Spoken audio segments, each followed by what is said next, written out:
Welcome to R5 TV. నేను సుమలత.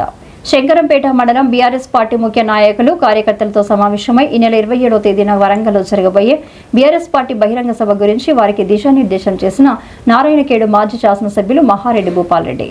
ఈ కార్యక్రమంలో మాజీ ఎంపీపీ జంగం శ్రీనివాస్, వైస్ ఎంపీపీ రమేష్, రైతు సమన్వయ సమితి అధ్యక్షులు సురేష్ గౌడ్, మాజీ మండల కోఆప్షన్ యాదుల్లా, లింగయ్య సార్, బూత్కూరి సుభాష్, వెంకట్ రెడ్డి, తాజా మాజీ సర్పంచ్లు శంకర్ గౌడ్, నరసింహులు, విఠల్ గౌడ్, రవీందర్, అశోక్, సుభాష్ నాయక్, గోపాల్ నాయక్, ప్రకాష్, రాములు నాయక్, తాజా మాజీ ఎంపీటీసీలు దత్తు, యాకూబ్, గణేష్, సొసైటీ డైరెక్టర్లు విజయ్, టెంకటి అశోక్, గ్రామ పార్టీ అధ్యక్షులు రాఘవులు, నీలకంటి విఠల్, దుర్గేష్, యాదగిరి, పులిసాయిలు, ఆగమయ్య, కోటన్న, బృంగి సత్యనారాయణ, భూపతి పాండు, విఠల్ నాయక్, భూమిరెడ్డి, రామరెడ్డి, రాజాగౌడ్, తాజా మాజీ వార్డు సభ్యులు, ముఖ్య నాయకులు, కార్యకర్తలు తదితరులు ఉన్నారు.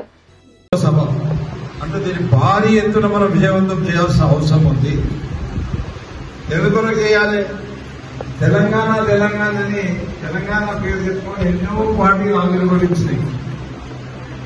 ఒకసారి తెలంగాణ ప్రజా సమితి అనే పార్టీ పెడితే తెలంగాణలో ఉన్నప్పుడు 11 ఎంపీలలో 9 ఎంపీలు తెలంగాణ ప్రజా సమితికి గెలిపిస్తున్నారు కూడా. తిరిగి చివరికి ఎంపీసీ వాళ్ళందరూ పోయి కాంగ్రెస్ లో విలీనం అయిపోయింది. ఇంకెంతో మంది వచ్చింది, రంగారెడ్డి చిత్తూరు, చిత్తూరు, చాలా మంది విజయశాంతి వచ్చింది, ఎంతో మంది వచ్చింది, ఎంతో మంది వెళ్ళిపోయారు.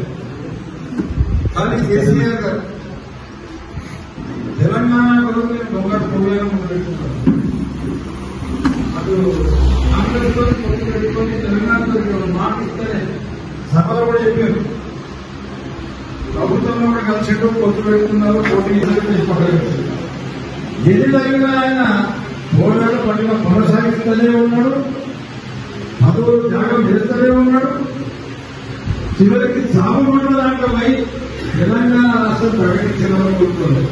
దాని తర్వాత ఈ సమైక్యవాదులంతా ఎన్ని కదలబడ్డారు, వాళ్ళందరి సహకారంతో ఈ తెలంగాణ రాష్ట్రం సాధించిన గొప్ప వ్యక్తి, ఆ గొప్ప పార్టీ తెలంగాణ రాష్ట్ర సమితి పార్టీ. ఆ బీఆర్ఎస్ పార్టీ 25వ సంవత్సరం అడుగుపెట్టబోతుంది కాబట్టి ఈ సభ ద్వారా చేసే అవకాశం ఉంటుంది. కాబట్టి మీరందరూ ప్రతి ఒక్కరు కష్టపడాలి. ఈ మీటింగ్ వాళ్ళని కూడా గతంలో కూడా మనకి ఇబ్బంది అయింది. మన దివంగత నేత మాజీ జడ్పీటీసీ విజయరామరాజుకు వాళ్ళు వరంగల్ పోతుంటేనే యాక్సిడెంట్ అయింది. అప్పుడు వరంగల్ సభ కూడా అయింది. కాబట్టి అందరూ కూడా జాగ్రత్తగా పోయే వాళ్ళందరూ